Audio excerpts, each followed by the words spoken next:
umuntu witwa Mama Sava Anita Pendo aramwishe pe emaye iyi ni ingumi nkaba umuntu yewe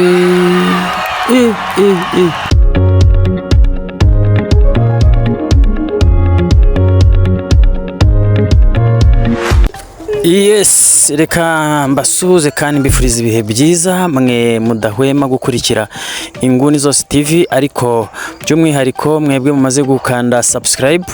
ya mwaba muri mu Rwanda cyangwa se hanze y'u Rwanda. Reka kandi mbashimire cyane mwe mukomeje kugenda musharinga ibiganiro byacu, ibyacu nakagaruka nubwo tutari duherutse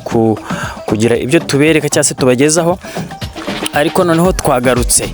Hanyuma rero reka dukurikire imirwano cyangwa se imikino yitera amakofe cyangwa se ibyo bita box hagati ya Anita Pendo, muramuzi cyane, ni umunyamakuru wo kuri Kiss FM, ndetse na Mama Sava turamuzi muri filime cyangwa se no mu bintu bijyanye na entertainment, bijyanye na cinema, akina muri Papa Sava. Aha rero bari mu marushanwa cyangwa se mu mikino ijyanye no gutera amakofi cyangwa se bita box. Reka rero mbareke ntabatindiye dukomeze kugenda dukurikirana iyi mirwano cyangwa se iyi mikino mpaka tugere ku mwisho.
kurwana ari ucunze nabi yakurangiza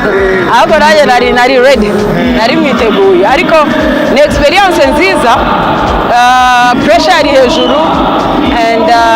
ikindi kugira ngo wibuke ibintu byose witoje utazi opponent wawe icyo atekereza mu mutwe ibyo byose rero byari imibare byasabaga imibare no gutekereza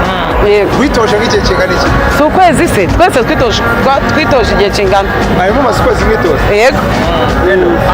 resulta zivuyemo se urazishimiye bon kubera ko nari mbizi ko biri bugende kuriya ariko kuri mwakubonye ko namuhaye ibye byibura yagerageje kuri round ya kabiri niho yagerageje kuzana imbaraga ariko iya mbere n'iya gatatu namukubise sans défaut adakora bon nyine kubera yuko kategori nyinamo iratuma mbyemera kubera ko ndi corporate ntabwo ari professional so kuba nari professional ubwo nyine ndabyemera kuri corporate ikintu kiba gihari cereka aguye hasi akananirwa kubyuka yikuyemo mu kibuga atarangije imikino round 3 zose nibwo babara yuko wowe watsinze ariko iyo mwese muzirangije niyo waba wamudihaguye ubwo babara nyine ko mwese mwatsinze ubwo munganyije ngagira ubutumwa Mama Sava nawe ukuri arakuzi jo nawe yibwiza ukuri azi ko namuhondaguye ariko nta kibazo kubera yuko twashinaga corporate ubutaha bazaduhe pro iyaba pro ubundi mwereke muhonde hanyuma Pedro dusoza kubona abafana bangana gutya mu mukino w'iteramakofe tutamenyereye cyane utazwi na cyane mu Rwanda iyi tendency yo urayivuga y'icyo navuga ngo wari umukino wa mbere wa boxing wakorewe marketing ku buryo twawumenyekanishije n'ababishinzwe ku ruhande rwabo n'abakabimenyekanisha so ntekereza ko ni ikintu babonye ko gishoboka ni ikintu babonye ko social media zifite akamaro kanini isi tugeze muri social media babibonye and ndatekereza ko n'abaje baryohewe pe so next time tuzabure naho dushyira abantu barebere hanze ku ma screen boxing ni umukino mwiza n'abakobwa nanababwira kuwitabira cyane cyane cyane kubera yuko haracyarimo icyuho mu bakobwa so baze ni umukino mwiza wa ambiance niyo bakudunda itama rimwe ribyimbye wagenda bagakanda ukagaruka ubuzima ntubeshye uvugisha ukuri hagarara nyine mvugisha ukuri hameze yari match cyambere n'ubwa mbere nari ninjiye muri ring ariko nta nubwo byatumye ntera ubwoba cyangwa ngo nkubite hanyuma umukino w'iteramakofe wari umaze nk'igihe kingana cyo gukora imyitozo nari maze nk'ukwezi nkora imyitozo ariko alhamdulillah kuko ntago natsinzwe nawe ntiyatsinzwe ariko uko byari bimeze ntago nanganyije twari dufite imyitozo mike first of all ariko nanone twakoze ibyo twari twarasabwe n'ubuyobozi buri gitekerezo cyaje gute cyo kuguhitamo we na Anita iyi match ya corporate game aba ari mwe muzayikina habayeho body max building niyo yadupropoje ko twakorana ariko icakura Anita ambwira ko twakorana so ndaza dutangira imyitozo mwagiye mubona ibiganiro bitandukanye twagiye tunakorera ahangaha kugeza kuri uyu munsi finali kugeza mereza hano sha kugeza mfite iki gikombe mfite n'uyu mudari yari experience imeze gute kwibona muri ringi abafana bangana gutya ntabwo bisanzwe ko box yitabirwa kuri urwego iya tendency urayivuga yiki n'ubwa mbere nari ninjiye muri ringi nabanje kubivuga ariko nari nzi ko ari ibintu biteye ubwoba cyane numvaga nyine mbere ntarageramo navugaga ibi ndaza kubishobora ariko ndashimana ko nabishoboye kandi byagenze neza Anisavuze ko ukurukuzi uranganyije ariko nta kuri kundi guhari kuko ubundi nikereka wenda yankubise ariko ntiyankubise rwose ahubwo agende neza ntamwongera none se karibu rero cyane bo hano zanzare n'agafanta twanywa nta kibazo bari kunywa agafanta yemura n'inywera tu aya amakuru y'iminsi amakuru ni meza umaze utetse nzi ko wari umaze igihe cyane igihe cyawe yewe ni akazi kenshi ni akazi kenshi kandi ntabwo uhamagaraga ukanyihorera ntabwo ndi mu bintu by'akazi kenshi njye nibazaga impamvu utanitaba se niyo mpamvu nawe n'akazi n'akazi pe gusa nari ngukunda njyewe wari umuntu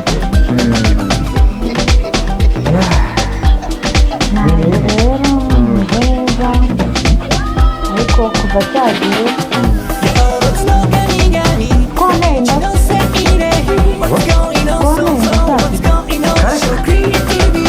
nagutenda gute ngenda bizi neza ko ntangana gute buriya rero niba abantu bakuze kera ntabwo ugenda ahubwo urambwira none se ko kuva cyagiye nongera kubona imihango byo byagenze bite hano niba atari bose baruka amayeri y'abakobwa ndayazi iyo bakaba mushaka kungerageza ngo wumve ngo araciye amezi abiri tutongera kubonana gusa mutamezi abiri yaba aciyemo tutongera kubonana warangiza ukavuga ngo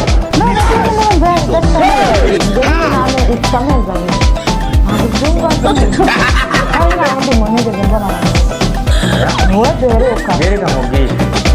muri twebwe mu muryango wacu ntushobora gutera inda tutabana ibintu byose ubu ushobora kuba hari oya hari undi nawe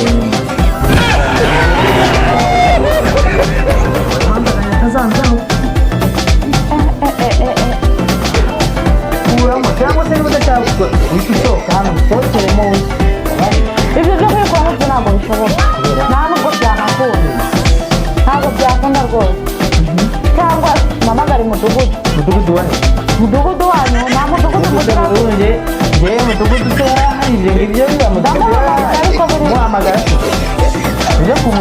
guhamagara mudugudu uganiriza abantu none ko idanze kwiyemera kandi ari iyawe baranyubaha ko ndi umusitari uri umusitari ariko umusitari ko ntatera inda ntabwo byarasa umusitari reba mureje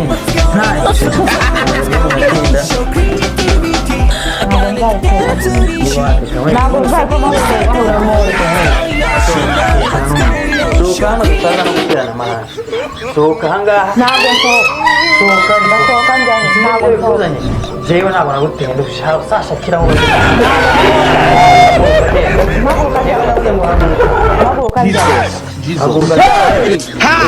inda kandi umwana ngomba kumubyara nta nubwo ngomba kumubyara uje kugira ngo nanabomore uwawe ugumbomoza none birapfuye ta ntabwo ntahanjye hari